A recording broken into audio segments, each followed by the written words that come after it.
Yeah, we on Boss Talk 101. Yeah, we gon' talk, we gon' have fun. We be on fire, we be lit. It's a unique hustle, big Yeah, we on Boss Talk 101. Yeah, we gon' talk, we gon' have fun. We be on fire, we be lit. It's a unique hustle. Check it. This is Unique Hustle. It's your boy ECO, and I'm here with the lovely, amazing, official Miss Jamaica.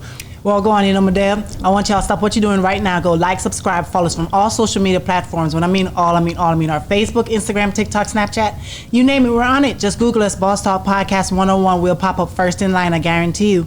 But y'all see us on the streets and talk about, man, I love what y'all doing. Keep up the good work. How can we be a part of Boss Talk? This is how you can be a part of Boss Talk. Under each and every interview, including this one right here in the description section below, there's a link that says join our membership. Click that link, follow all the instructions, and that's how you get to see all the exclusive content. Y'all been asking us, where's this interview, where's that interview? You gotta be a member to see it, or go ahead and download our app at Boss Talk 101 on any Apple or Google store. Thank you in advance, and we love you. Hey guys, we got a special treat for you here today, guys. She don't need no introduction, man. She is such a dope actress, man. Miss Caryn Ward is in the building. Thank you. I am here. Thank you so much for coming on the show, man. Thank you. I'm glad we can make it happen. Listen, man. I'm so excited to have you here. We in Las Vegas, man. It's going down, man. We met in Fort Worth, Texas. Yes. It's about to go down. Let's go, Miss Jamaica. So you were born and raised in LA? Mm-hmm. Yes. What part? I grew up in Ladera Heights. Ladera Heights. What? Yes. Tell me about Ladera Heights. So, all right, I'm just going to say it. So Ladera Heights is known as the Black Beverly Hills. Okay. So let me give you a little history. So my parents, in LA, it was segregated. And, affluence, Black people didn't have a place to be. Mm-hmm. And so they created this enclave in LA called Ladera Heights, also Baldwin Hills. I heard of that. And Woodland Hills. Right, I heard of that. Where we could be. And so my parents were kind of the first generation of that. So I grew up there.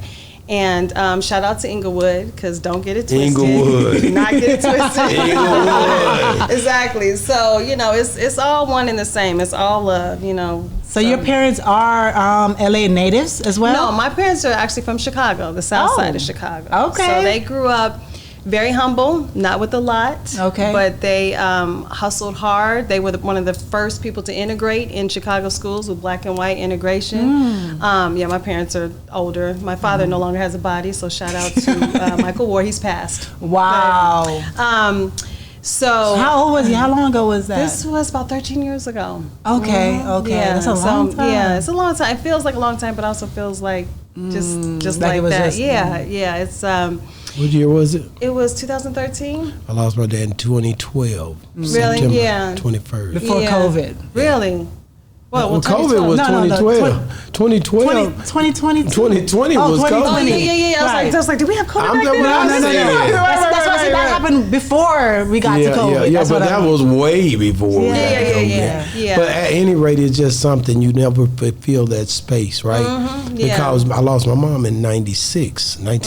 So at the end of the day, guys, cherish the loved ones you have. I get upset with people when they take their parents for granted, because I didn't feel like my mom being 40-something, I had her long enough. She lost her mom early as well. So I think it's create memories. You have to do something. Well, I got memories, but we didn't have visuals like now. And to your point, I had been meaning to reach out to my father. Now, I had been texting with him, but I kept saying, I need to call him. Mm-hmm. And he passed. Wow. And I did not call. And so that's something that always stuck with me. When I think of anyone, my mother especially, just reach out. Because you think you have time. Right. The last time we texted was 4 days before he passed. And before that, how long ago did you see him before that? What's interesting is I actually talked to him 2 weeks ago. And at the time, my daughter was born. She was 9 months old. She was in the hospital. She had pneumonia, the flu, an eye infection, all kind of stuff. So she's 9 months old. My father was a doctor. So anything medical, I would call him. So I'm in the the hospital lobby, pacing, because, I'm concerned. And my dad said something to me that really jarred me. I'm like, Dad, I don't know what I'm going to do. He said, you're going to have to be tough. I'm not going to be here. And I was like, ooh, it caught me off guard. He was like, you're going to have to just be tough because I'm not always going to be here.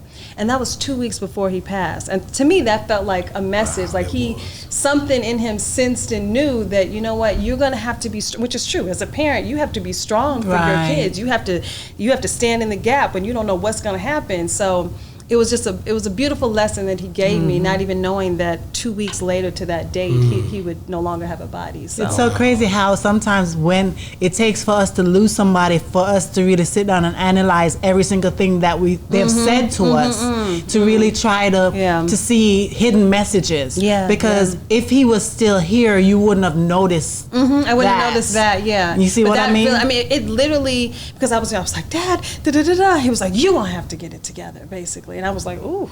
Wow. And he was right. What did he pass from?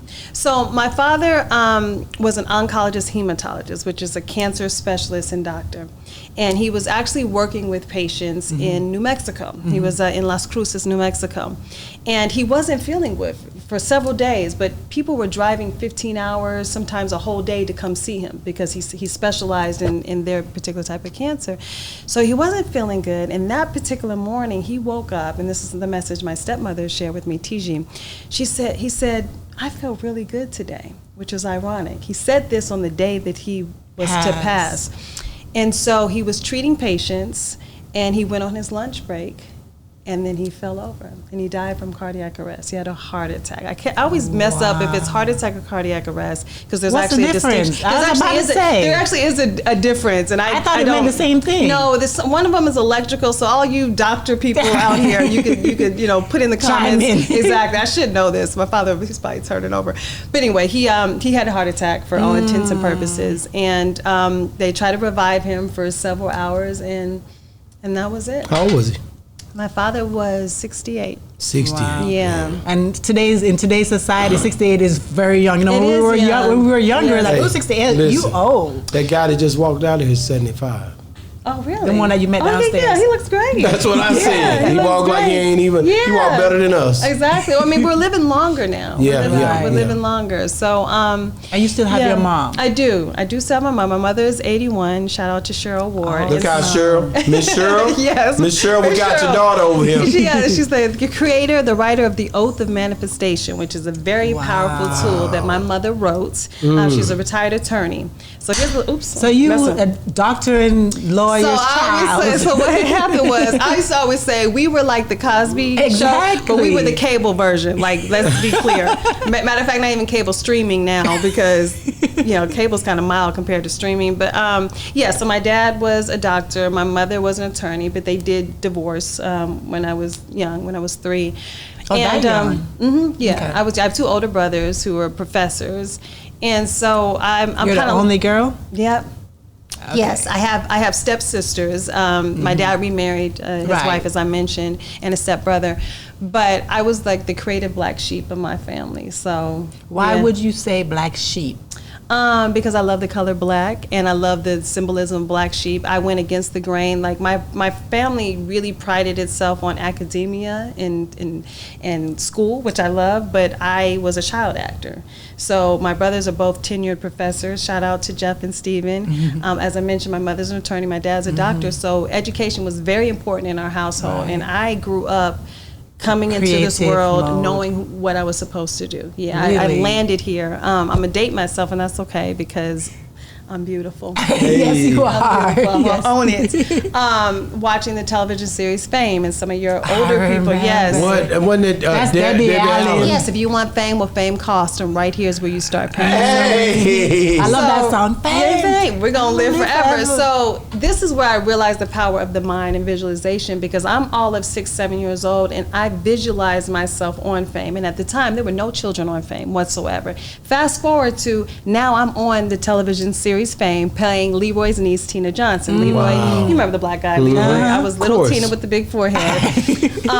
And Debbie actually gave me my first assignment. She had me choreograph the next episode. So I had my first dancing choreography. So that's why you started dancing. Yes, well, I love dancing. The dancing. So you were dancing before that? Prior to that, yes. Okay. I was begging my mother. But see, at that time, you couldn't start dancing until you were 6 in LA. I was at was it Dupre? LA people will know where that was. And so I was begging my mother, and I was in acting classes because I loved it, and I was looking at Fame, and I would see myself on that show. And so when I was standing next to Debbie Allen and she gave me my assignment, I was like, this is the power. I didn't know it then, but this is the power. When you see it here, then you'll see it in your external world. So yeah. How do we get on that? No, because you were talking about your mother's book. And that's the reason, because when you said that, I was like, so she was always the type of person who believed in words and speaking it into existence. So she put that into you as a young child. Yes. And that's so good, because that can also help you to stay positive, or when you become faced with challenges, how to attack challenges. But tell me about a time, teenage years or younger, where although she put all of those things in you, because sometimes when I pinch you, you're going to jump. You're going to say, ouch, before you even recollect and say, okay, no, this is not what I'm supposed. So tell me about a time where you forgot her teachings. Yeah, absolutely. And became something else. Yeah, there's a defining moment in my life, and maybe everyone here listening can think of this. I grew up. My mother had me believing, and I still believe it, that life works for you. We need to go ahead. Okay. No, go ahead. So my mother instilled in me this idea that life is for you, that it is a forward motion, that no matter what happens, is for your highest and your greatest good, even if you can't recognize it in the moment. So to answer your question specifically, I was on a television series. How old were you? I was 12, 13 years old. Okay. And up until this point, go ahead. No. Okay, sorry. My mind is getting distracted. 12, 13. So I'm 12, 13 years old. Up to this point, I had done a series of television shows, from Fame on to Webster, on to with Darius, my boy Darius. What's the show? Oh my God, Family Matters. Okay, we all love Family Matters. Okay. Doing Family Matters with him. So I get this TV series playing Nell Carter's daughter. And at the time, I love Nell Carter. Yes, we all love Nell Carter. Yes. Give me up, right? And at the time, this was before Most Def was Most Def. We played brother and sister. So we have this TV series. It's going great. We're on CBS. Life is good. I'm in my dressing room, and the executive producer walks in the dressing room, and he says, the show's been canceled. And I crumble. See, at the time, my 12, 13-year-old mind said, if I was prettier, the show would have lasted. That's just my young mind. Right. And I didn't really have the resources to kind of put it together. I just knew that there was life before that show and life after that show. And I felt like it was such a personal assault on my ability that I left the business. I then went into high school. High school turned into boys, into drinking, into skipping school and all this other stuff. So my life took a really dark turn until my ass got sent to live with my father because I came home. Your mother couldn't deal with it. Well, yeah, there was an incident where, I can't believe I'm saying this. Maybe I shouldn't say this. Anyway, I was in the wrong crowd. I came home inebriated and had an exchange with my mother that no child should ever have with their mother. You thought you were grown? Yes, I thought I was grown, and in my drunken stupor, you know, And you were 16, 17 at this time? 16, yeah, I was 15, 16 at this time, yeah. I hit my mother badly, and it hurt her. And my brothers had me pinned down. I was out of control. Like, they had to pour water on me just to get me. I was just out of my mind. Don't drink alcohol, yeah, kids. don't drink alcohol, and don't hit your mama. Yes. But it was really it was the hormonal chaos that happens when you're a teenager anyway, trying to figure yourself out. Right. It was deep insecurity and fear and pain, and I had never really addressed the show being canceled. And like I said, I took it as a personal attack, that there was something wrong with me, that I was lacking. And so that manifested itself in trying to cover that pain with drinking and so forth. I never spoke about it to anyone. No, it wasn't really. I mean, right now we talk about everything. Right. We post it, we do all kind of stuff. But back then, no, it was just kind of like, okay, I think people assumed I was just all right. I assumed I was all right. And a lot of times we move through life thinking we're all right. But we don't know what it is. We don't know what it is. So it takes a healthy amount of self-reflection and self-inquiry and honesty.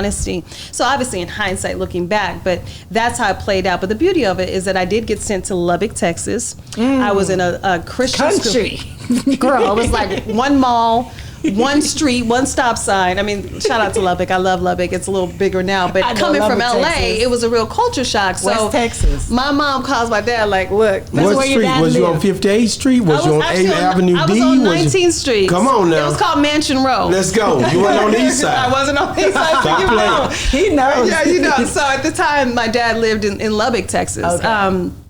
Dallas and then New Mexico. Anyway, so I get sent to Lubbock, Texas. I'm at Lubbock Christian School, which is great. Yeah. And coming from LA, you know, everybody knows how wild and free LA is. I'm the only black girl in the school. So this was a huge cultural shock for me. But what it did for me is it made me start to take myself, my life seriously. Because what happened was I became the token black girl. Okay. Everybody would ask me everything black, want to touch my hair, and everything I did was scrutinized under a microscope. Right. And I started to be the representative for black people. And so I started to study and I started to do really well. Okay. And I was like, you know what? I'm actually kind of smart. Like I didn't see myself that way. Right. And that's the thing about these things when life happens is like we form these identities. I saw myself as this creative, artistic, blah, blah, blah. I didn't see myself as this really powerful, intellectual woman, young girl at the time. And so that shifted for me. So it was actually a blessing in disguise. I didn't even answer the question that you asked, but that's the road we went. That's fine. No, that's fine. That's how it goes. Because I have this question that because of what you said earlier, that when the show got canceled and how you felt that it was an attack on you and that you felt that you weren't pretty or it was because of this or that. But where did that feeling come from? That had to come from somewhere. Something happened before that made you have that insecurity, that when that happened, it triggered that feeling. Yeah, that's a great So it's point. like, what happened before? Was it something that you saw or somebody said something and, you know, not your parents, could be somebody else said something and that was in the back of your head and then that just, you see what I mean? Because everything comes from somewhere. I love that you bring that up. You know, I think it's a confluence of many things. I think we live in a culture and a society that so much of our value is predicated on things external. So I grew up on a set with lights, camera. And so my sense of value and worth was tied to that. So I was very early, at the age of 8, given a script with lines to say. That was the first time you started at 8? Yes, at 8 years old. Yep, 7, 8 years old. Each of us, metaphorically speaking, are given scripts in life. We're given lines to say, roles to play. And so, you know, whether that's our parents or do that, our teachers or do that, our culture that does that. And so the message that we get as women often is that you're only as valuable as how you look.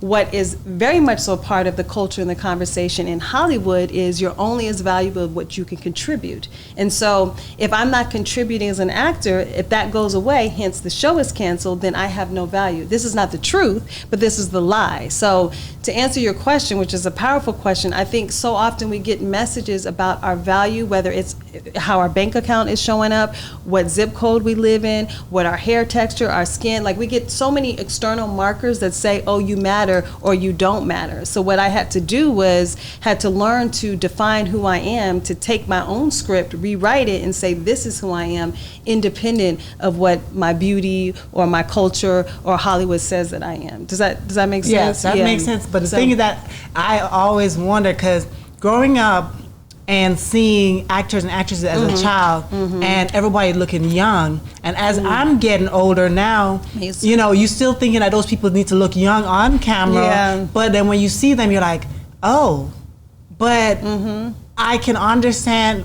It's like I see some people doing surgeries, some people are getting fillers, some people are doing this to try to keep roles, to try to keep the income coming in. And as I get older and have a different mindset now, I'm like, why are you doing that to yourself? Just play an older person. Leave the younger roles for a younger actor, actress coming up. And I appreciate what you're saying. The challenge is that what you're saying is so elevated, and Hollywood and opportunity hasn't necessarily caught up to that. Okay. So it isn't, you know, people say to me all the time, well, why don't you just get on a Tyler Perry show? Shout out anyway, Tyler Perry. They don't understand that there's a process to it. I mean, it'd be cool, but I'm not necessarily pick up the phone like, hey, you know what I'm saying? So people are like, well, just do older roles. Those older roles aren't necessarily as ubiquitous as the younger roles. You know what I mean? So there's that part of it. Okay. The other part of it is, like I said, like, and you and I were talking about this, like, you're supposed to do this, you're supposed to post this many times so you stay relevant. But I am more interested in being relevant to myself and being aligned to my internal rhythm than anything external. And when you have that type of power, you're unstoppable. So when your beauty isn't because you're getting filled or this or that, but because there's something in you that is just so undeniable, so irreplaceable, and so, palpable, it's like, oh, that's beauty. Yes. That's real beauty. And shout out, there's nothing wrong with feelings and all that other stuff. I just really, I agree 100% with that. You know what I'm saying? But it just is so hard for people to tap into that. It is. Because self-awareness is something that people struggle with. It is. Because they try to figure out who they are while trying to be somebody else. But this time period mandates it. I know, This but time period is demanding this self-reflecting of is us. doing that for you, but Yeah. some people, because of past trauma, certain people that come in dysfunctional families, they're carrying their baggage and weight. You understand what I'm saying? I And do. it's just, it's hard, and we so many times we tell people to jump, but not to bend their legs. You know what I mean? Not how to jump. You know, Yeah. and so to get to where you at, how did you get there? Well, thank you. Let me just clarify, there is no there to get there, because I am still broken and healing and wounded, and I am a wounded healer. But you sounded Like, good. I was over here thinking like, you were dope with the way you said it. I was thank you. sitting over here like, man, I'm going to try to get this question in to see how we can help some people. Because the way she expressed it, I'm like, man, Like she got it all figured it out. She figured it out. She broke the code. Thank you. I mean, I have been through some things. There you go. I've There been you through go. some things, and I think one of the biggest things that happens in this time period is we compare, and that is such a disease. It's almost on par. It's like an internal emotional cancer, because we really don't honor our life, and to have a high life condition, you have to really, really be vigilant about that comparison. Now, these boxes that we have poison us with that, because we see that car, we see them living this life, and then you start to secretly and silently degrade and erode your own life purpose. And so nothing that you do feels good enough. So you have to first start with awareness about that. Like, I cannot compare my life or my path, because like we talked about, so-and-so might be shining on this stage and being this, but then broke in their bank account and broke in their spirit. So-and-so may have this marriage, but struggling with, they want to possibly end their, you know what I'm saying? You just don't know what people are going through. That's right. And so you have to start with the awareness that my life and my pain has a purpose and a mission. And I think when you start to really turn your poison and turn it into medicine for you, not for applause, not for appreciation, not for recognition, but just because you deserve it. Hey, there you go. You know what I'm saying? You deserve it. Like, my life, I was born and put on this planet at this time for a specific reason. It may not be clear to me, but what I'm going to do is I'm not going to give up on finding out on what that reason is. And then you start to, like I said, the nonsense, the noise starts to feather away, because it's like, you know what, I'm gonna listen to my own rhythm. Use all the negativity that people have tried to implant into your membrane and turn it into positive, because the reason why we think the way how we think anything negative is because of something somebody has said at one point or the other. Yes. You understand? Even if they didn't actually say to you, but you relate it to you. Yeah, and because you somebody about you. Right, because somebody could be talking to you, because I know that you've actually had this issue, because everybody light skin has, because they have said whether you're not black enough or you're not white or because or you think you're cute, or you think you're cute, or you're accept you only got that role because you're light skinned when all these dark skinned people are suffering, you know what I mean, or stuff like that. And as much as you say, oh, whatever, that stuff is still in the back of your head, especially when you try to go up for a certain role and you get turned down, or you get accepted when this other person didn't. You know what I mean? When you know that person is a little bit more accomplished than you are, but they picked you over that person, or just different things. How do you handle that? Well, it's interesting, because I have a whole appreciation that we have expanded our definition of blackness and beauty. I had a conversation with an actress friend of mine a few years ago. Well, she's also fair-skinned, and she was commenting that light skin is out, that it's very difficult to get roles. Really? And in a lot of ways, that's true. Okay. I'm personally okay with it. I mean, it's kind of like leveling the playing field. I'm tired of seeing just one homogenous reflection of what black is. Right. So on that part, I get it. I am an actress. I am a fair-skinned actress. That means potentially less roles and work for me. Right. So that is difficult. So I have gone about the business of, what I want to say is, we are all like an expansive symphony.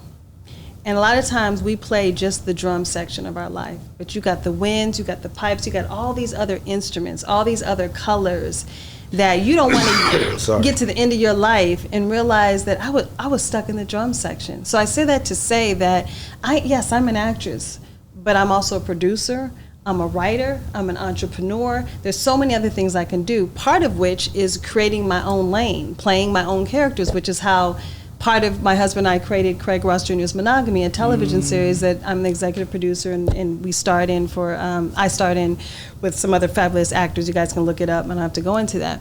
But you can either sit back and say, oh, woe is me, I'm light, or you could be about the business of finding out what other gifts you have to contribute to this planet and make that happen. Wow. And I'd much rather focus my energy on that. I like that. You know what I mean? I like that. That's dope, man. I wanna just jump in and ask you, because you say you did some writing. How was you affected by the writer's strike?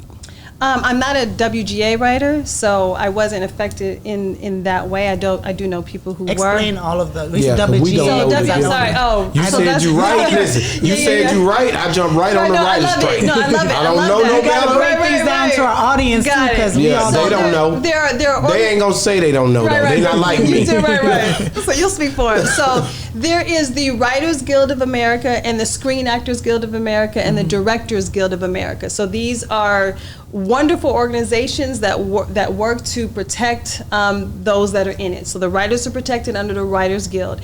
So you have to have written a certain amount and you have to have earned a certain amount.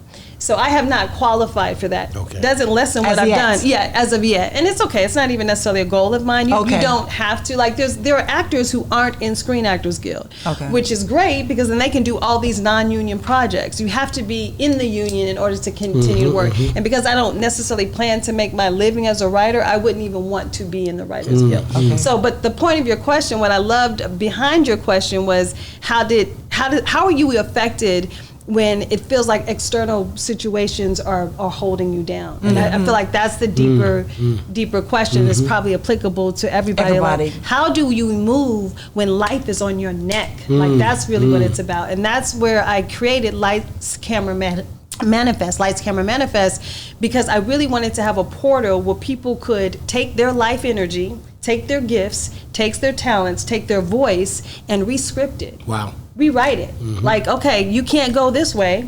The sign says dead end, you can't go through. You make a U-turn, and we can all do that. And it starts with like what we talked about, that self-awareness, that no longer comparing yourself, and then not just playing in the drum section. Like I got other instruments that I can play. You know what I mean? So I just. So is that a book or is that a?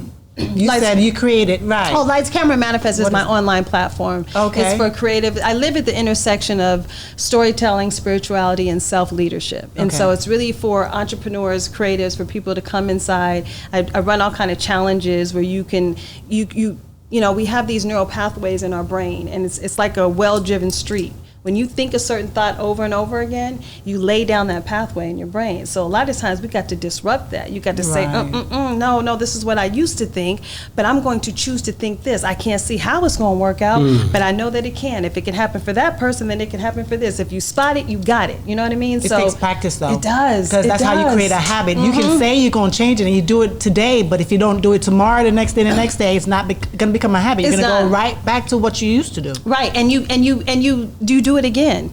You know, there's a Japanese concept called efushini, which is a oneness of you and your environment. And basically it's the idea that you are not separate from your environment, and that your environment will mirror back to you where you are with yourself. Now, this is a radical concept and idea, basically, if you're finding that someone is constantly disrespecting you, challenging you, not treating you the way you need to be treated, it doesn't mean you tolerate it. But what it does mean is you start to look at yourself and say, well, where am I doing that to me? Where am I disrespecting myself? Where am I challenging myself? Where am I not holding myself in a high life condition? And when you start to do that, it becomes less about anything external, and then you start to move the needle on who you are and what you can be. And then what happens is your life, those people either exit or they raise up. Wow. I like the way you say that, because that's almost like the same thing as what I say. I always say, I can't control what you say, think, or do. I can only control what I say, think, and how I react to what you say. And yes. So why am I going to disrupt my peace and be mad about something you said or how you think it? Let me protect my peace. Yes. And receive what you said in this form or Yes. manner. Let me retrain my brain to do it this way. So it's the same exact thing what I'm getting from what you just said. Yes, absolutely. Absolutely. And there's power in that. And there's power in that. Yeah. Wow. You definitely a nice nice actress. I need to understand something. I need to know, who do you want to work with that you haven't worked with? Idris Elba. I don't even like this guy. I don't. I will star in a project with Idris Elba. He's a damn good actor. He is a phenomenal actor. I don't like him because he was drunk one night and kind of said some things that I didn't like. He didn't say nothing. You know what I'm saying? Did some He didn't things. say anything. I got the picture. Oh. The picture says 1,000 It was so words. funny. Let me tell the story. I don't want to hear the damn story. I want to hear the story. I'm gonna tell you this other story about me going to Jamaica and seeing that picture on your mama's That's why I'm damn gonna mirror. I'm gonna get into that. I was upset I'm about hold that. on, let me get straight to that. Okay, so the Takers premiere in Vegas. We was were there. there. And he was there, of course, T.I., all of them. I was so mad because I did not get to see Paul Walker. He must have been there, but I just did not see him. So anyway, I had a friend of mine. I said, take me back there because I want to take pictures with Idris. So I was so mad because I went back there, took the picture, but you know how when you take the picture, I'm looking at the camera. Yeah. So we took 2 pictures, and I turned to him and said, thank you, everything that. Went back, looked at the pictures. You should have seen these pictures. Okay, number one, one picture, he's in my ear. I'm not even hearing anything he's saying because I'm looking at the camera. I just want a picture, you know? And then the other picture, he's looking down my boobs. Oh. I seen he was drunk. Okay, so He's a DJ too. Yes. But So he's over there. He's right there. Nothing. Yeah, there you go. So he's a DJ, and he's running around here getting drunk at these parties. This was what, 10 years ago now? So I was not able to put those pictures up. He's rehabilitated now. Oh, you put it on Facebook. No, I did put it on Facebook because it's Idris. That was, I was mad about but that. I wasn't able to put. We have a store. We have a boutique, so I wasn't able to put it up in the boutique and all of that. It didn't look right because it didn't look right. It didn't look right. I'm married and whatever. So I was like, so I sent it to my mom. Did not know that my mom had blown the picture up You get to and Jamaica. have it in her bedroom. So we took a trip and went to Jamaica, and he went into my mom's bedroom. What retardation? Oh my God. Him. Wow, that's a story. Oh, but he didn't know. Yeah. I wasn't with her. I get it. Were you guys married at this time? Yeah. You got it. We've been married 20-some years. I got the picture, Yes. but I didn't know that he was looking those places. Yes. Because I just took a picture, and I'm the type of person, I'm very respectful. I'm going to say, oh, thank you for taking the pictures. Yes, thank you. yeah. I'm not going to stand here and, talk. And Right. I know you have other people to entertain and all of that. I'm going to respect your time. Wow. And I laughed. But I did not see that. Because I sure would have went back and be like, can you take a proper picture, please? Can I see over again? But I'm going to be honest with you. I didn't like the pictures. And every time I see him get killed in movies, I'm just like... You're like, yes. I love Denzel. Denzel walked up and he said, where's the money? Red Top gave you the money. Where's the... And boom, American just shot him in the head. Gangster. And I said to myself, Red Top gave back 20%. He put it in the cup. I said, this is my movie. Wow. That's my favorite movie. Yeah. It has nothing to do with him. Or people tell him, you look like Idris. I hate that. Don't do that. No, they lying. Whatever. Well, I'm sorry, I didn't mean to, bring up a little. Oh, it's a bunch of them. That ain't only one. It's, well, Orlando Bloom is one. I just think you're probably okay with Orlando Bloom. Yeah, just go with another one. No, I like the guy, and he can act his butt off. He can. And I love when he talk, and he really talk like with this different accent. Yes. It's crazy, and the way he changes, switching it up. I'm a big fan. But I don't like him better than I like Jamie Foxx. I'm gonna say that now. I love it. I'm from Texas. I met her in Terrell, Texas, where Jamie Foxx is from. Wow. His hometown, that little up from Bradshaw Street. Wow. So this is So I'm a Jamie fan. Yeah, I love Jamie. And I wear the medallion. Yes, Texas. I wear the medallion. Don't mess with Texas. Shout out to Big Extra Plug and all the rest of all my homies down there. I'm just saying that. Erykah Badu, what up, baby? I love it.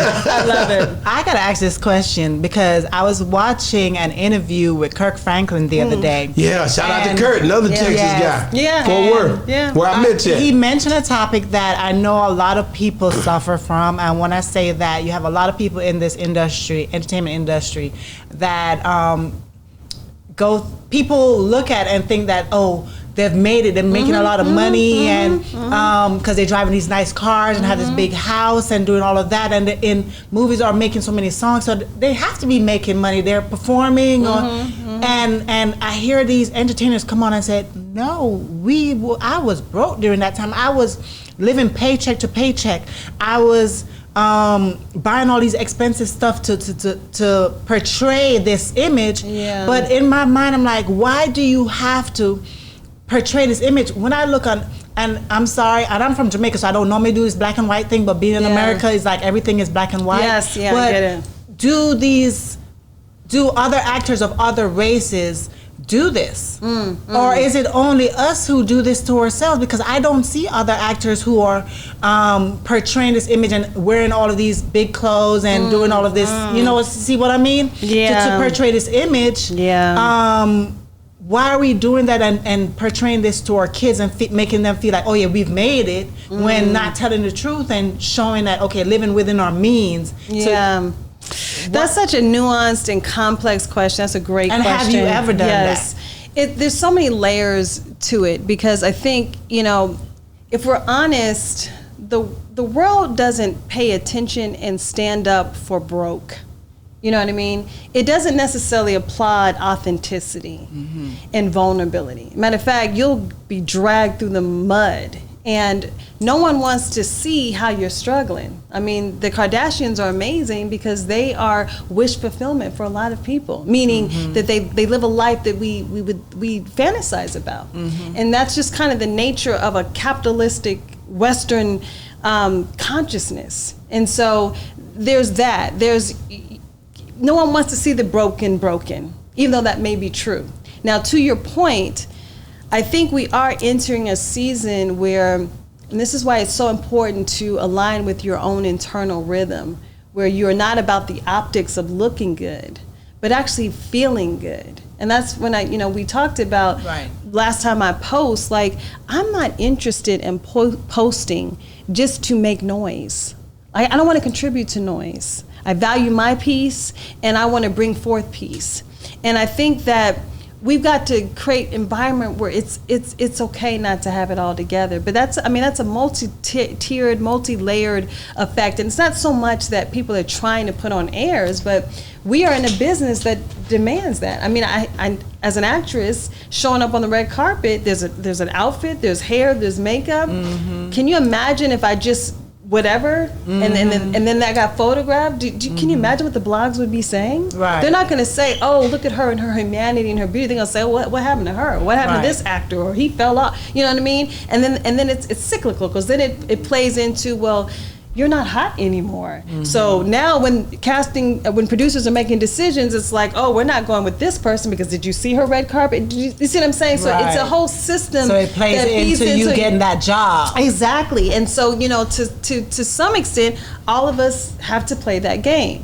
Now, what I appreciate about what you're saying, though, is at what point do we stop having to be in the illusion of perfection and stand in the authenticity of who we are? And I think it's through this. I think it's through mediums of having conversations. It's through the medium of storytelling. It's about people showing up and talking about some of the things that they've gone through. Sure, there's been times where I've had things going on and I'm like, damn, I'm supposed to go to this red carpet event, and I ain't got the money for it. Right. My money is tied up in something else, or we just don't have it. And I think I saw an interview once with Megan Good talking about that, which was so refreshing. I love her. Yeah, I do too. But it was great to hear her, someone of her beauty and her stature, also have some of the experiences that I've had. That she's got a movie playing, but her bank account is empty, which is.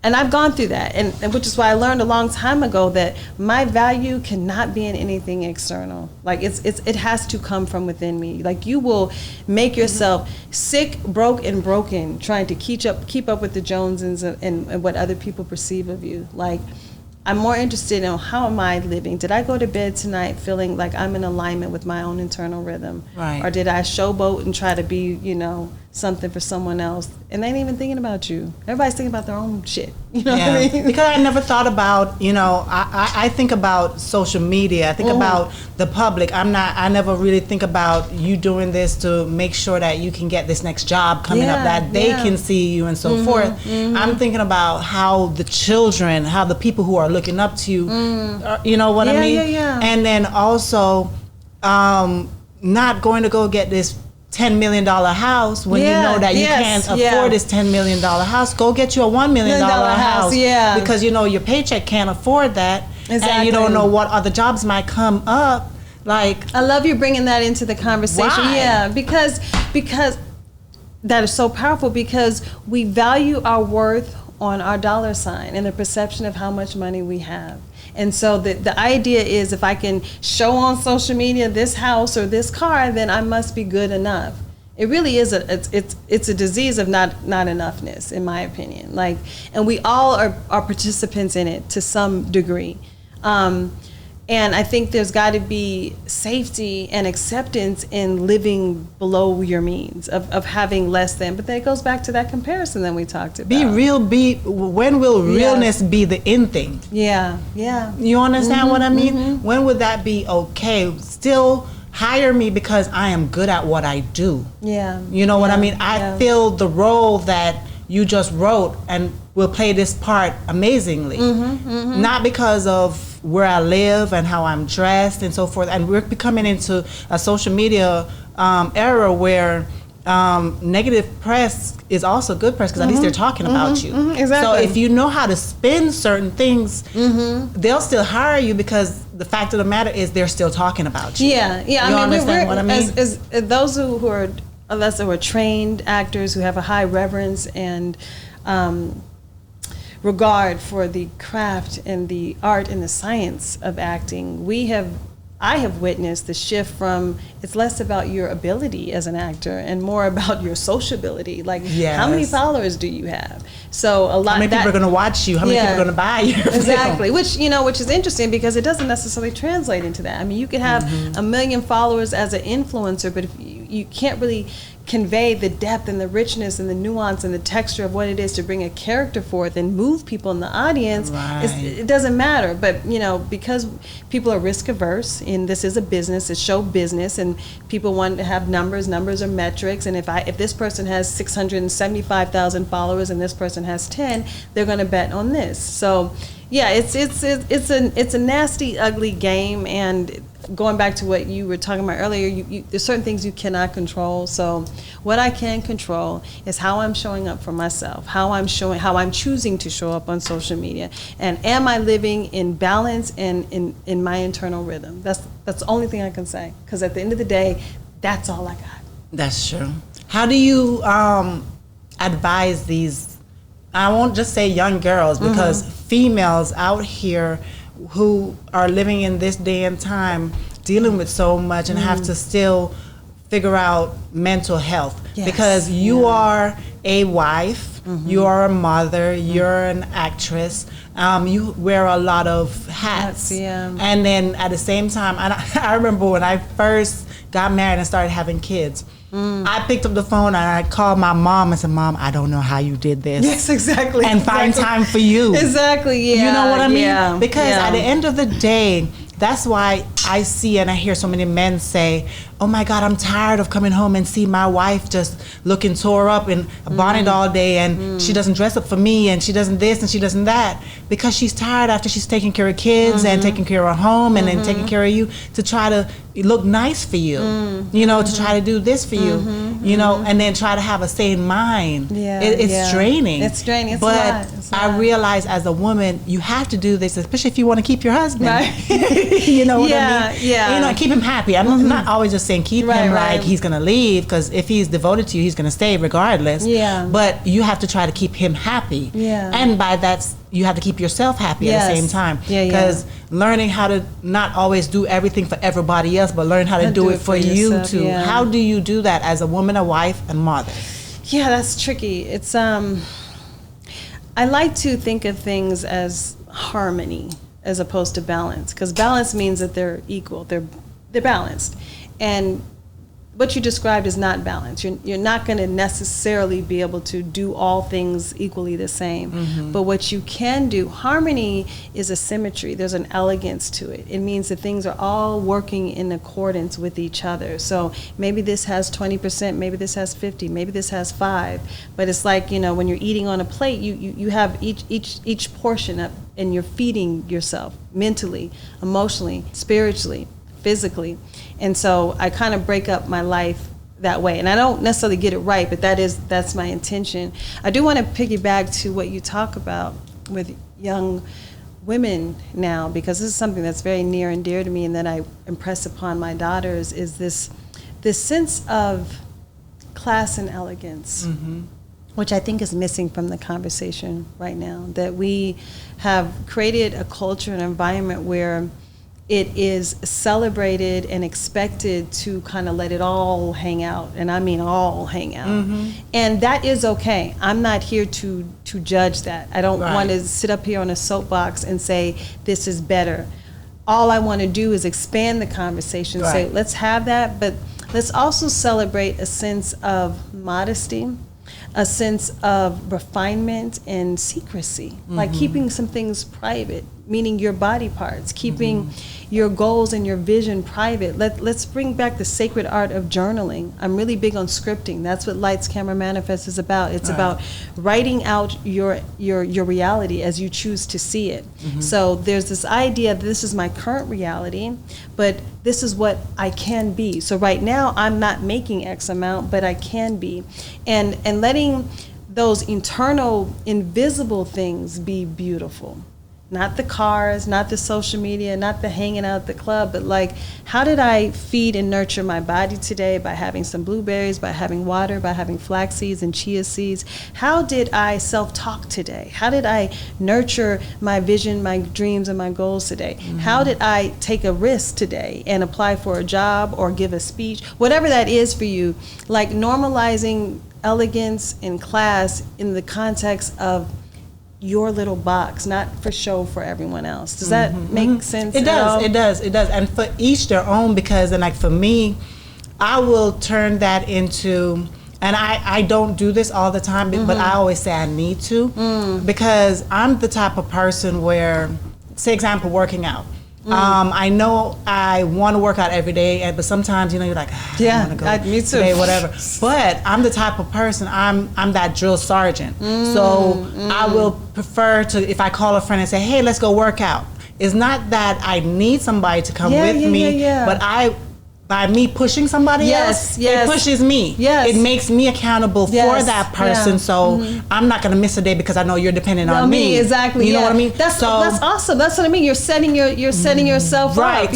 So going to social media and being out there, like I want to be more posting. I want to do more YouTube posts and have my own platform. He's always on me that, yes, we have Boss Talk, but I need to create my own. And I want to do that, but I'm so busy with everything else. But I know I have messages to be able to help people. So by holding myself accountable, knowing that other people are waiting for you, it makes me want to do it. You know what I mean? What you're saying being is out there and pushing it out there, you're pushing positivity out there, And when I say positivity, it's sometimes it's things that you're going through and you're putting your privacy out there. Because I live by this, and I tell everybody this: don't do anything in the dark that you can't put out there, because if anybody ever finds out, it's going to be. That's why some people commit suicide and all of this sort of stuff. Because be proud of everything you go through, no matter if it's something that is so-called shameful. Because shameful, I look at God put you through things to help somebody else. So don't ever look at anything. I've met people who were ex-prostitutes, people who killed people, people who we've interviewed all sorts of people, and I tell them, as it turn that so-called negativity into positive, because there are other people out here. I've never been a prostitute, so trying to help somebody out here on the street who is one, to try to help them get off of the street, they might look at me like I'm crazy, telling me that I'm a nerd, I'm a this, I'm a that, because I've never been in that situation. You never walked that path. I've never been without. But then the person who was an ex that can turn to that person to help that person, they'll listen to that person more. Yes, because they've been there. Right. So don't ever be shameful of anything. God put us through things for a reason. And I remember, when I was younger, I was raised where things you kept private. Things, you keep it to yourself, and by doing that, you feel shameful that if anybody ever found out that oh my God, this. So that's why I say live in the light. Don't ever live your life in secret, keeping things so to say. You know what I mean? I understand with your goals and so forth, because people will take your goals. Yes, that's what I meant. People will take your goals and try to do it, but then you can also flip that. What is meant for me is for me, because you can't be me. You can take my ideas, but you don't have my personality. You understand what I mean? You bring up such a powerful distinction. What you're talking about is forward motion. You're contributing. You are sharing your journey and inspiring and touching people. I just want to make a distinction that when I'm talking about the privacy, it's the goals. It's keeping them. I mean, it's like you wouldn't plant a seed and then just dig up the dirt and pull it up. That seed needs time to germinate, to get its roots. And a lot of times, there's a lot of people in your life who are dream stealers. Like they will put pesticide on your dreams because it triggers something in them. They didn't do it, so they're going to tell you all the ways why you can't. You already have your internal doubt, so you don't need someone else's. So in that regard, I think it's best just to.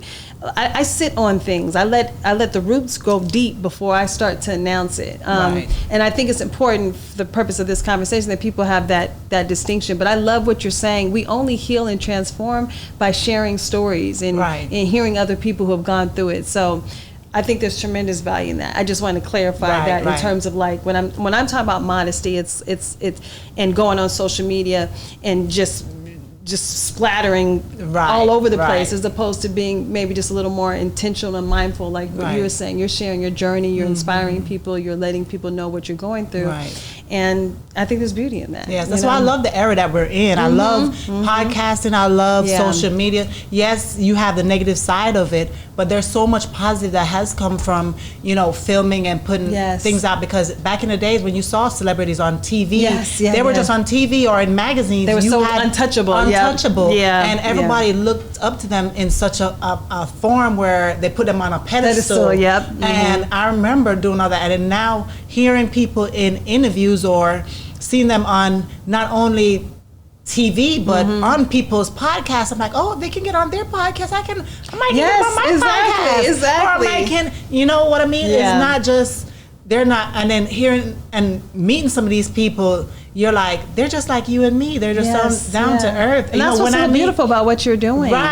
Like people follow you. People are inspired by the stories that you bring to the forefront for all of us. And there's also, young girls and boys who are looking at you saying, oh, because you're using your voice, I can use mine. So you're right. This is such a powerful time. I just really respect and appreciate. Just like I hate the word celebrity, because I'm like, I remember since we started doing what we're doing, we have people come up to us and say, oh, y'all are celebrities. I'm like, who? We're just regular people. I'm like, but people, what I did not realize that, when you see on YouTube, we're on our phone watching YouTube or Instagram, but people are watching this on TV now. YouTube pulls up on your TV and they're watching you on a big screen, and they're like, oh, anything that's on the big screen, you are a celebrity. But we're just, no matter who you are, it could be even Denzel. They're just regular people. Everybody's just, if you meet them face to face, and even you do have some people who feel that they're mighty than thou, that when you see them, they're like, don't pay that any attention. That's just their personality. Because you have people who are not even that status and they still feel like they're that. Exactly, So exactly. It doesn't matter. So, tell me about some of your upcoming projects that are coming out that we need to look for. Because I know earlier you were mentioning somebody that I want to say you're the BET girl, like any show on BET. Because I remember when I first met you, I might not have known your name, but I'm like, oh, I know that face. I've seen you in so many shows. So talk about that. Mr. I'm gonna ask you a question because I love how thought-provoking and how intentional you are. Oh, thank you. It makes such a difference. Y'all can't see it, but it's such an easy flow, being here with you. But we met. Right. We met in Dallas. And we talked, and then you even then, which I love because you followed up on it. You invited me to come be with you guys.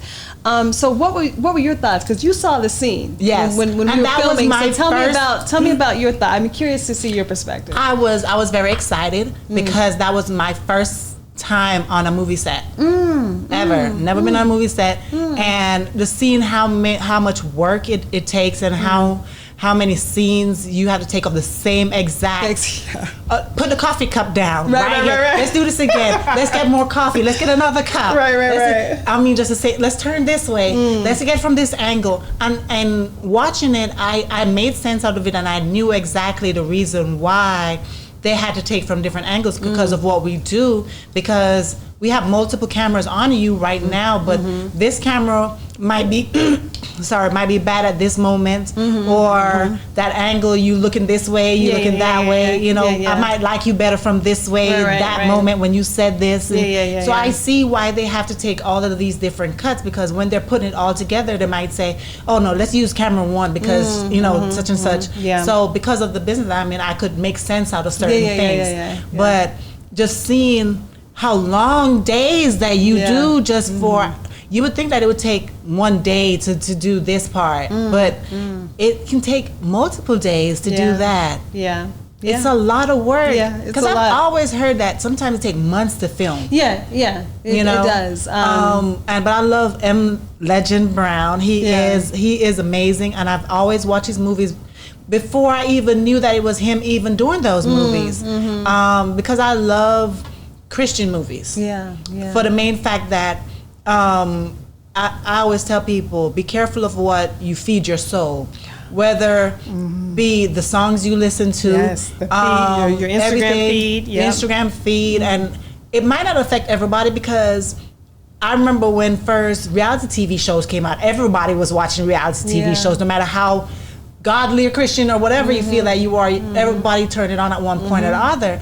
But at one point it was just getting too messy. Everything was just getting too messy. And it wasn't feeding over into my household, but I just got tired of seeing that repetition and how the depiction of, because not everybody's household, I know that they're doing it for ratings and everything else, but but I know that for some people, it does feed into your soul. Because the reason why I say that, I could hear a song today, and I don't know if everybody does this, but tomorrow when I wake up in the morning, I'm singing that song automatically. So if I do that with just a song, imagine what you do with what you watch. Absolutely. Yeah. You know what I mean? I'm so glad you brought that up. I share that with my community and people all the time. Curate your feed. Be mindful of what you're feeding yourself, because communication happens on so many levels, subliminally and otherwise, and we take it in. And that's really a big part of how I transitioned to a plant-based vegan lifestyle, truthfully, is there was a woman, shout out to Camille, who would post a lot of information about what happens to animals, and I forced myself to look at it when it would pop up. I wanted to see, because a lot of us, we eat our plates, we don't know how it got there, and you don't want to know. I forced myself to see, and what happened, unbeknownst to me, to your point, is it was seeping in. So much so that my husband took me to a steak restaurant for my birthday. I'm thinking I'm going to have this beautiful steak. The waiter comes, puts the steak in front of me, and I look at it, and I could not eat it. You know why? Because over and over again, those messages, consciously, unconsciously, subconsciously, were going into my psyche. So you want to be really particular about the people that you follow, the messages that you're getting, the podcasts that you follow, what's on your Instagram feed, what you're listening to, the music, all of that, because it affects us deeply and profoundly. Right. Yeah. So I love these movies because everything, there's no curse words. The message it's really, really beautiful. He does have a lot of African American, but he'll pop in, other races and stuff like that. But I always tell him, I say, your movies need to be on the big screen. You need to be Tyler Perry. Shout out to Big Mike. Yeah, we're talking about a movie that I did in Dallas. What's the name of the movie? I don't know if I can say. I don't. I may not say it just because. Because sometimes it's not my project. But check out his movies. He has so many movies that he has. It was really great to be in the South, in the deep South, and to have that. To return to the South, I should say, coming back from Lubbock, Texas, to shoot that movie and to obviously to meet you and your wonderful husband. So it was a wonderful experience. The one part that I missed, and they told me, they said, "Oh my God, y'all missed the church scene. That church scene was amazing." Yeah, it was. They said that the Holy Ghost moved in that because they said when the preacher started, acting and preaching, that was no act after he started going on because it started to take over. And I'm like, that's what happens how many times when you're an actor. When you act, it's like, how do you turn off being that character after they say cut and not take that personality home?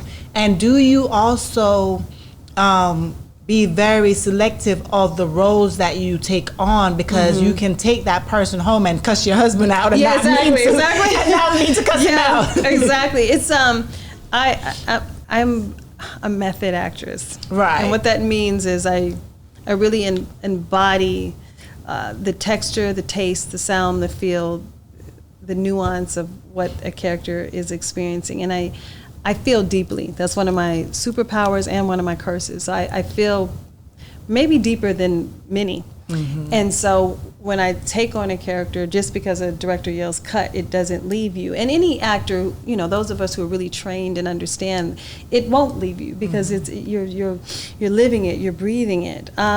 So yes, to answer your question, I am particular.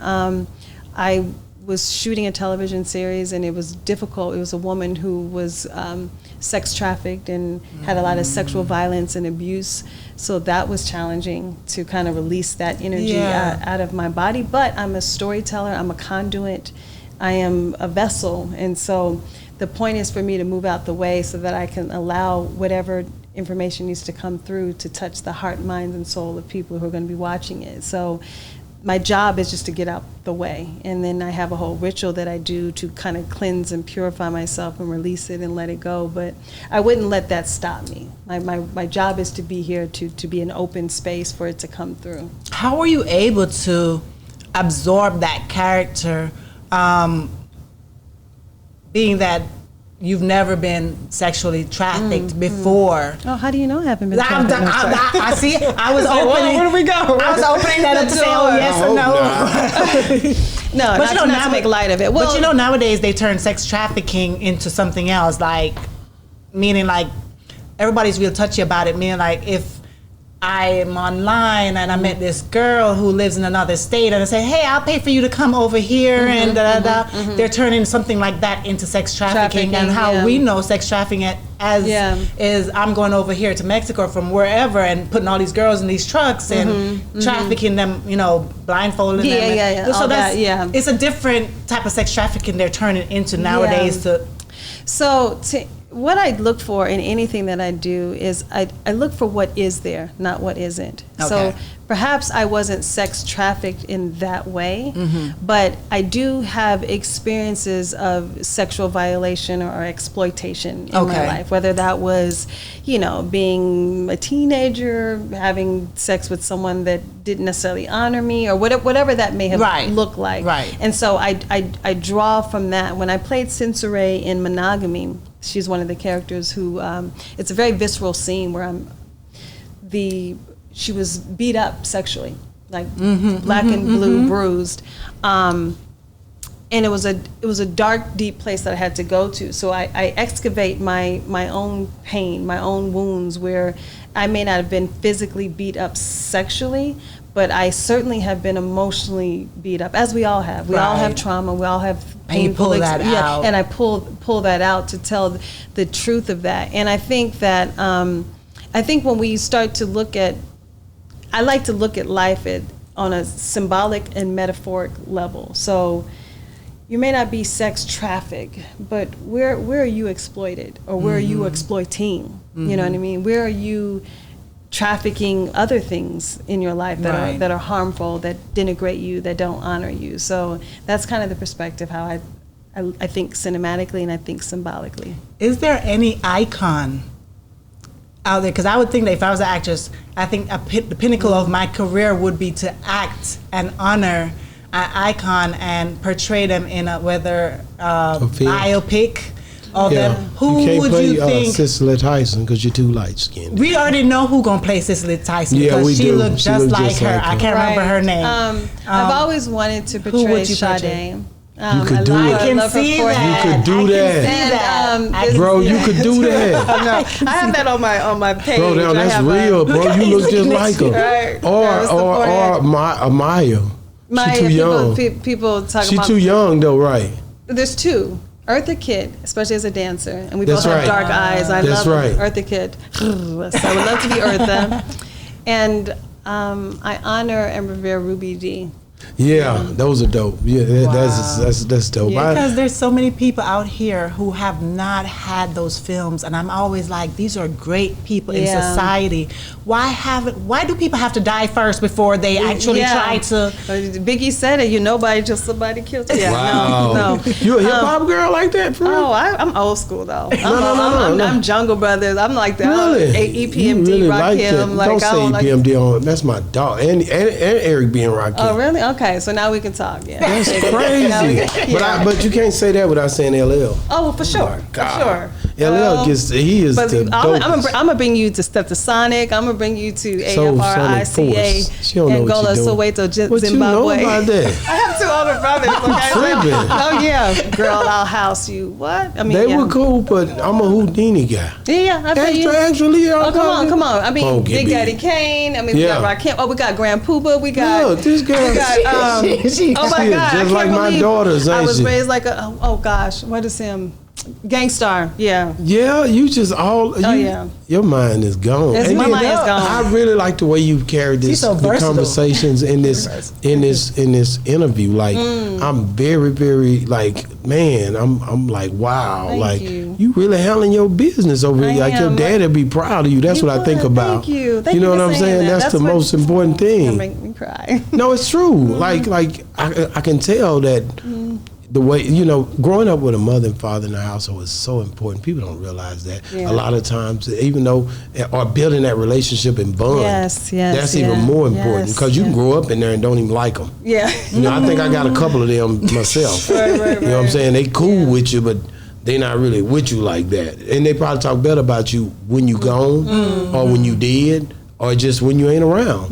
But we got to learn, that's the way you got to get stronger at building relationships and bonds and breaking down barriers, right? Because some of those barriers we help the kids put up. Because we carried baggages. We was teaching and showing them our bad habits the whole time they was growing up in the house. And when you get older, you want to change it, but sometimes it's too late to try to change it. Because you didn't even, and you be like, think, what? There's a Khalil Gibran quote that your children are not your children, they're the sons and daughters of life coming through you. And I really believe, and it's very difficult, that we're here to raise our children, but our children are here to raise us. That's and when real. we look at it from that perspective, I learned so much from my two daughters, Caryn and Caryn. And sometimes it's painful. The mirror is not easy to look at.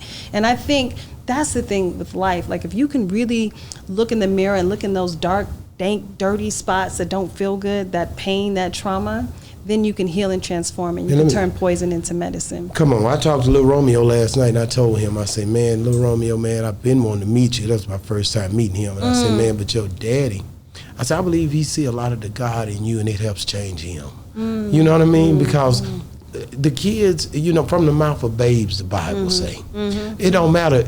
Jesus said, if you don't let them cry Hosanna, the rocks will cry out. You see what I'm saying? Somebody gonna praise God. You know what I'm saying? So at the end of the day, it don't matter who it is or where it come from. It's coming, and it's gonna give God the praise and the glory. I'm gonna be honest with you. I say I'm gonna be honest with you. And OG got me regret saying that because I'm really trying to be honest with you. You know, but no, I think I definitely love the way you're handling your business.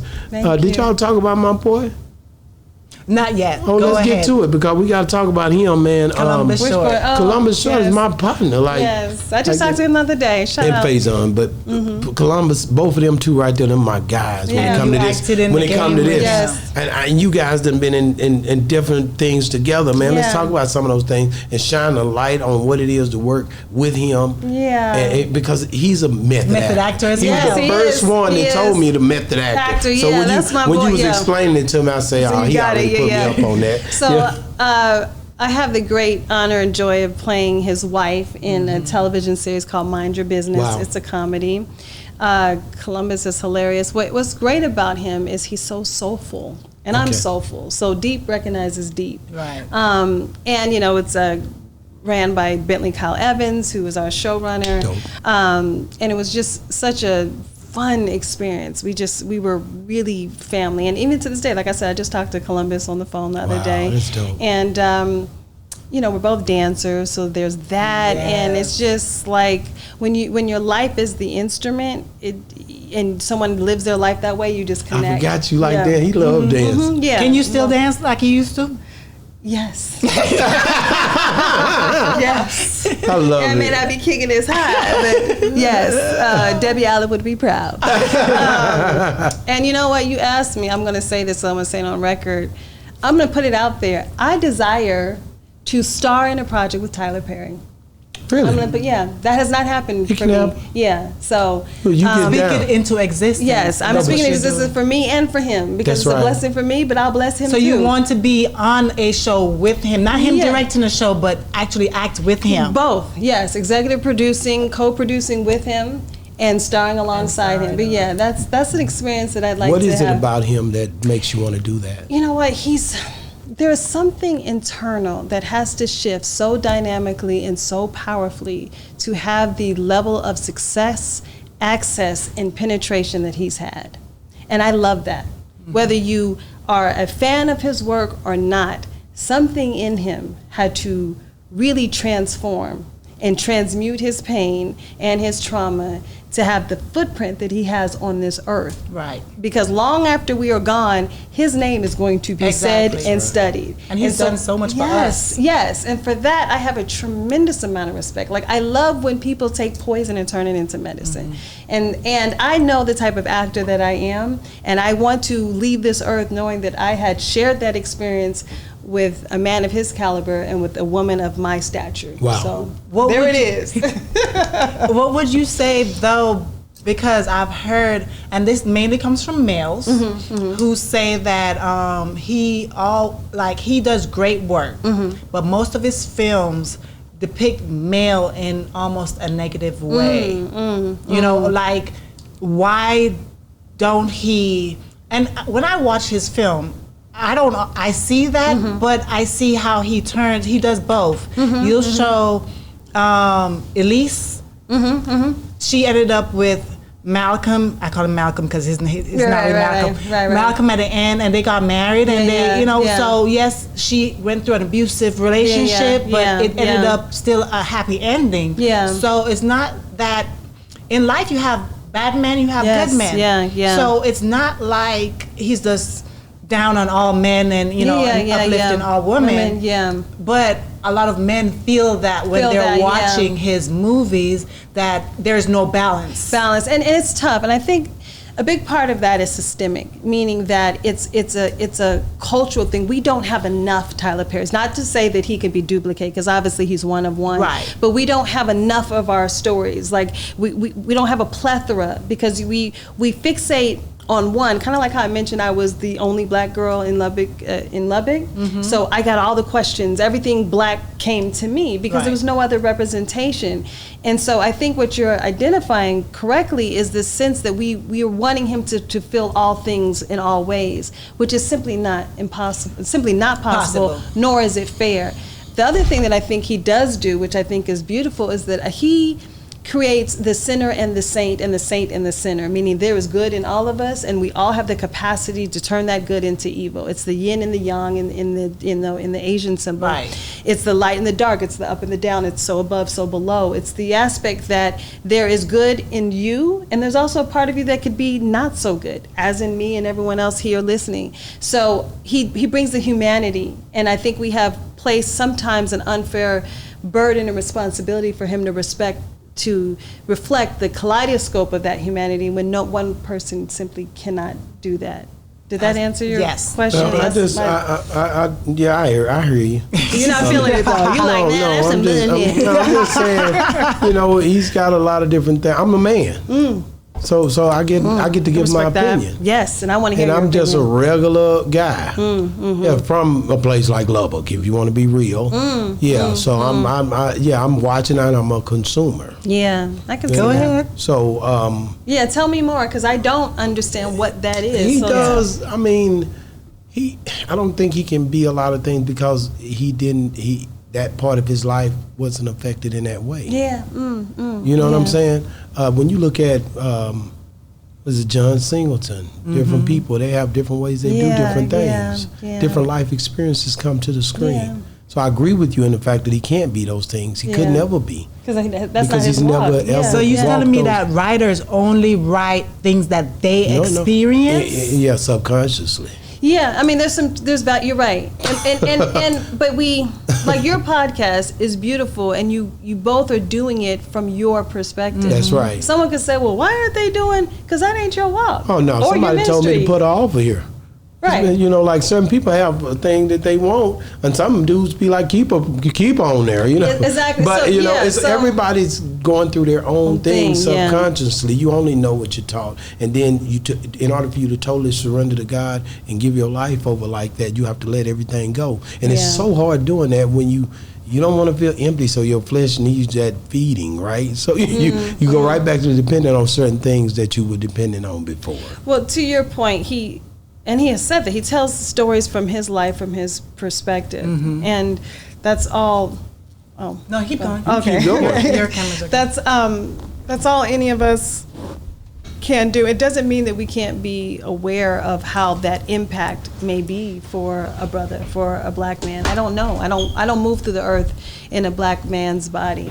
Yeah. So I can say that. Yeah. I say that to say that He's talented. Yeah. Super He is. talented. And it may not be everyone's No, cup of he's- tea, and he's that's the beauty of art. It super shouldn't be talented. the cup of tea. Like, Super talented. Super You know, talented. it- Ain't nothing you can do but respect him because he's super talented, and he's done a lot. and someone will A argue. lot. A lot. I mean, he's done a lot, and people be trying to figure out ways to, defame certain things. I don't know why we do that to each other. Our race, people that look like me, and just always trying to figure out ways to.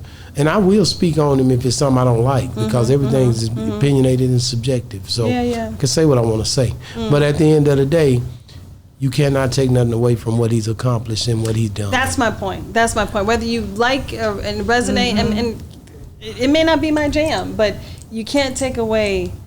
Like I said, I'm more interested in who he had to become to be able to do Right. what he's doing. That's the part that. Would you work with Lee Daniels? Absolutely, yeah, we'd love to work. I'm with just Lee giving Daniels. different aspects Yeah, of no, things. absolutely. Lee Daniels is doing. He's one who wrote some incredible films, right? Yeah, no, he's up there too. I have my whole list in my journal. Have you ever met Checking him? them off. I have not yet, but I'm gonna suspect that we're gonna make this happen. Well, the reason, he do follow my show, so you're probably gonna watch this. Well, that's good. Well, We'll tag then him in it. Lee, We'll tag him in I'm it. here. We can have a conversation. Have you ever, or would you ever do scary movies or anything like that? Yeah, absolutely. Is there any genre Yeah. that you would not touch? No. I was gonna ask her that too. Is there any part that you would not play? Prior to having kids, I would have said no. There is no part I will not play. It is difficult for me to consider playing a part that would involve the death of children. Wow. Yeah. Oh. So that's kind of where it Yeah. gets a little Yeah. for me, because I go so deep and I create the reality so vividly. You'd go home and start hugging your kids. Right, exactly. It would be like, very difficult. But I am a fearless actress. So for the purpose of your question, no, there is no part. And the part that, you know how we talk about speaking things into existence and stuff like that. And how is it, I know when you're acting, you're fulfilling a role, so those words aren't real words. Yeah. So, but then to you at that time, it is real. So I've always, like, when I watch actors, especially when actors or actresses have to die in a film, and I'm like seeing you watching back your show and seeing yourself in a casket. You know what I mean? Or having your kids, especially if they're young, seeing my mom on TV and she's in that casket. You know what I mean? Yeah, I'm not laughing at that. I'm laughing because I'll share a story, but go ahead. You know what I mean? Like, how does that affect? Is that came on my mind one day watching a movie and knowing that these actors and actresses see themselves like this. How does that affect you?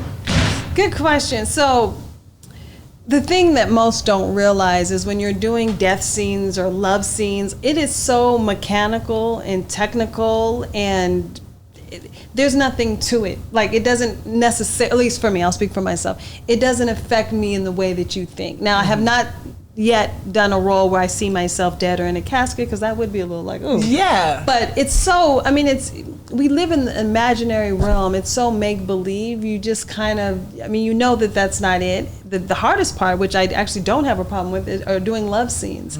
But again, it's so technical. You put your arm here, you do this. There's nothing like...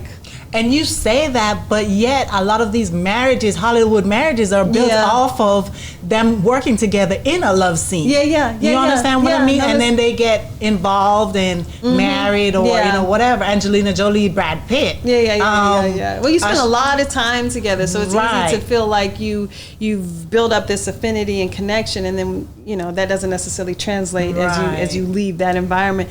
But I was laughing because a project I'm very proud of. It's one of the roles that means the most to me. It was before I had kids. It's a short. Shout out to K. Marie Walters. And it's a woman who's suffering from psychosis. And so she ends up taking the life of her children and herself.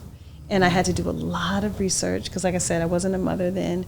I had to go really deep into dark crevices of my own trauma just to bring out that level of pain. Like, how do you get so paranoid, have such a psychotic flare-up that you unalive your children and then ultimately yourself? And my daughter, who's 8, saw that. It's on YouTube. And so I was putting her to bed one night, and we talked about it. I said, oh, mommy's pretending. And she could not. She kept flipping and flopping. She kept tossing. I said, honey, what's going on? I'm thinking, don't kill me. Right. Basically, that was it. Yeah, that was it. It was, I thought something happened at school, and I'm, trying to rub her back and get her calmed down. And ultimately, she revealed, she was like, Mommy, are you going to do to me what you did? So it was like, oh. And at the time, when she was watching it, I thought that she would be able to compartmentalize and understand, but she couldn't. And this was, weeks, months later that I'm putting her to bed, and it's still sitting with her. So, not that luckily it's funny, you got it out. Yes, she got it out. That's to talk about it. But in terms of your question of, it's just, every actor has their process, but it's work. It really is work. My husband has directed me in love scenes, and people are like, well, how do you do that? Like, it's work. It's like, I don't know. Maybe I'm just built different. Have you ever looked at any of your old films, just like how you said you weren't a mother back then, and seen where, oh, I could have done that a lot better. Oh my God! Are you kidding me? Every time. I don't have to go over. I'm not look stuff now. Every time. Every time. Because accents are like the craziest thing to me, especially because I'm Jamaican. So like when people are trying to do an accent, I want to do a Jamaican. And people are trying, and I'm like, okay, that's not a good one at all. Like, please don't do that anymore. So you asked me who I want to work with. You didn't ask me where I want to do. Do you know my favorite place in the entire world that I love so deeply that I've never been is Jamaica? Jamaica? Really? Do you know that I love roots? Do you know that I love some dasheen and chocho and some rice and peas? And do you know that I am like... Why have you never been? I just have not yet, but I want to film have something. to. Like, that's my dream. My dream is to film and live in Jamaica. You might want to move there if you do that. Yeah, I probably would. So shout out to, you know, but yeah. Caryn Washington goes there all the time because she's, of course, have Jamaican roots. Yes, so Carrie hit me up. Yeah, so that is my dream. And have some proper Jamaican food and to listen to some, you know, Barris Hammond. It's a totally different environment. Yeah, I know. And the people are great. Yeah, I know. It's starting with you. Oh, thank you.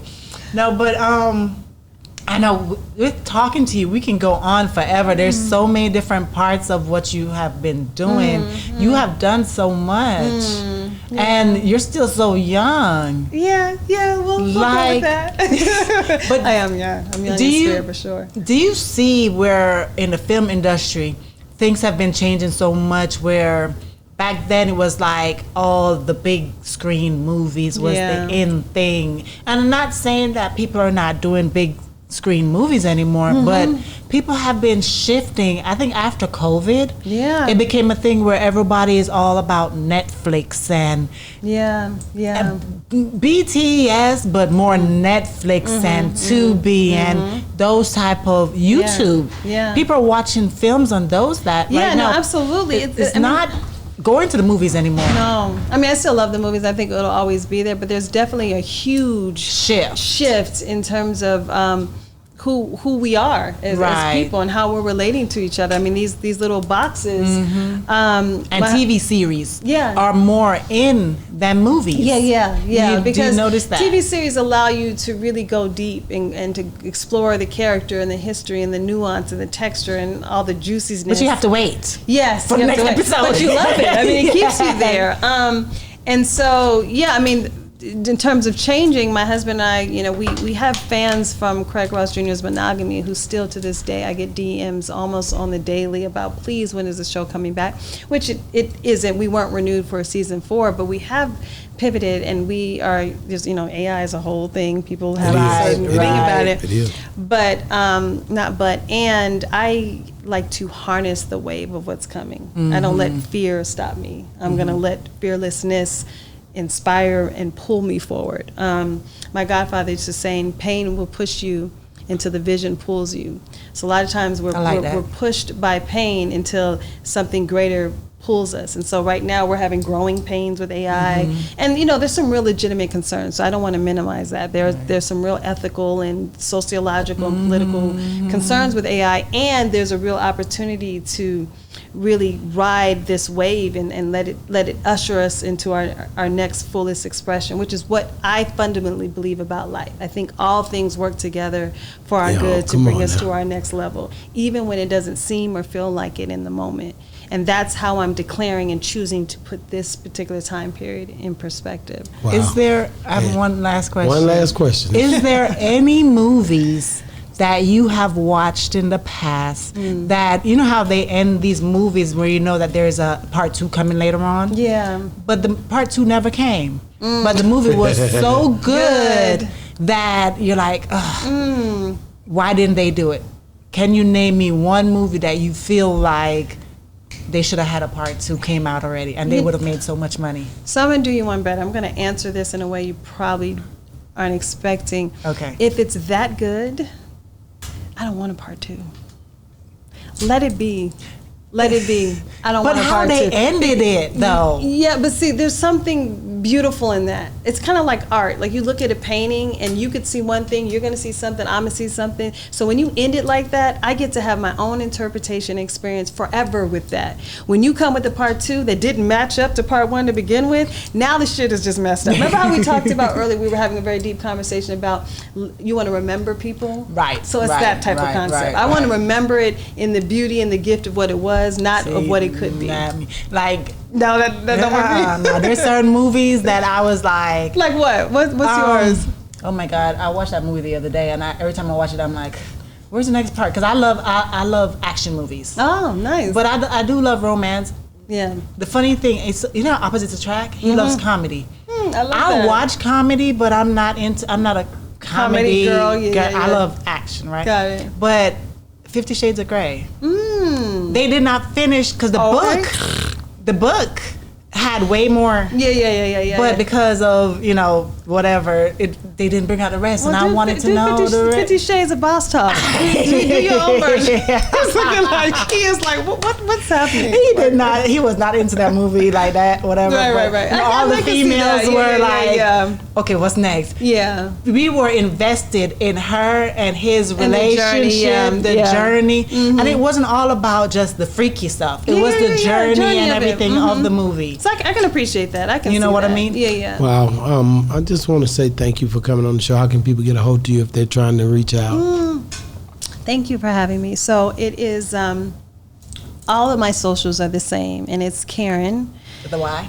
with a C and a Y, not that Caryn. So let's be clear, Caryn Ward Ross, and everything. Instagram, you the YouTube. dopest, bro. Thank Like you. I like the way you answer. Do you have a podcast? You need one. You should definitely need one. You need one. Okay. That's it. You heard it here, y'all. So we're gonna do. I don't know what would the What we call it? Yeah, what we call it? Because you know how shows have spin-offs. I'll be the spin-off of this. I do got a primetime station that we do put people's shows on and give them, give people a chance to do what we do. To see if they want to dive fully in it. So I gotta come to. No, you can do it out here. You can film it and we put everything's it on remote. Oh, okay. Yeah, Well, and you that's gotta, yes. we gotta I got a lot to simplify. say. You definitely got a lot to say, Yes. and I think people can learn and enjoy it. You know what I mean? I think that's you. we need that. The people don't realize it's the power of media. It's black media too, and it helps our people, man. Yes. Our people don't get to hear our message from our perspective a lot of times. That's what I love about what you're doing. That's why I do it. Yeah. You know what I'm saying? And plus, it's what everybody's doing, really. But I started a long time ago. We started kind of early, right? Yeah, you So guys were I was ahead trying of to the figure out, curve. is there any other question that I would want to ask? Because I'm going to have you back on the show because because I took over a y'all little took bit. this thing to a whole nother level. You randomly sit and listen. I usually engage, but y'all did a great job too. Thank you. I mean, I gave it a little bit of You did. I love the questions. You have one last question you can I'm ask. trying to think of And it, but I have the question in my mind, but I want to see if you're going to think. It's The one question we not. always try to ask everybody. how important is God in your life? And I add a little bit more to that. Tell me about a time where your life could have gone left, but because of God, it went the right way. How did he save your life? So I'm home from Howard University. Okay. It's Christmas. Come on. I think it may be my first year, so I'm back in LA. And my friends and I are going out to a club in LA. So I'm getting dressed and I'm rushing out, and I need to go kiss my mother goodbye, but I'm rushing. So I say to myself, and this part of the story is important, I said, oh, I don't need to tell her. She knows I love her, right? Right. So I leave, and I don't give my mother a kiss, and I don't tell her that. But in my mind, I said, she knows I love her. So we go to this club. We leave the club. We're driving down Highland, and my LA people know Highland. It's a windy road. There were some girls in the club that didn't like how we looked. So they drive up next to us, and they take a crowbar out, and they're banging on the back window. I'm in the back seat. The driver of the car that I'm in doesn't know what that is. It sounds like gunshots to her. So she puts her foot down on the gas. We're driving down this windy road in LA, and we flip over. Wow. And we skid from one intersection to the next. Now, I was in the back seat of the car. By the time we finished flipping, I heard the glass crash, the metal crunch, and we're sliding. I'm in the front seat. My best friend at the time crawls out. I hear her crawl. I crawl out, and we're sitting now on the curb. The police come. They are absolutely amazed that any of us survived this crash. And we had scrapes and bruises. At the time, when they called my mother, which, oh my God, being a mother now, that must have been horrible, to tell her what happened, the officer explained that every officer has that moment where it's a miracle for them, that they cannot understand how no one was hurt. And for that particular officer, that's what it was for them. As I was flipping in slow motion, I heard and saw my grandfather, my mother's father. He's passed on? And what he said to me in that moment was, "You're going to be okay." So as we were flipping in what felt like slow motion, there was a peace over me that if I could just stay calm, I knew that I was going to be okay.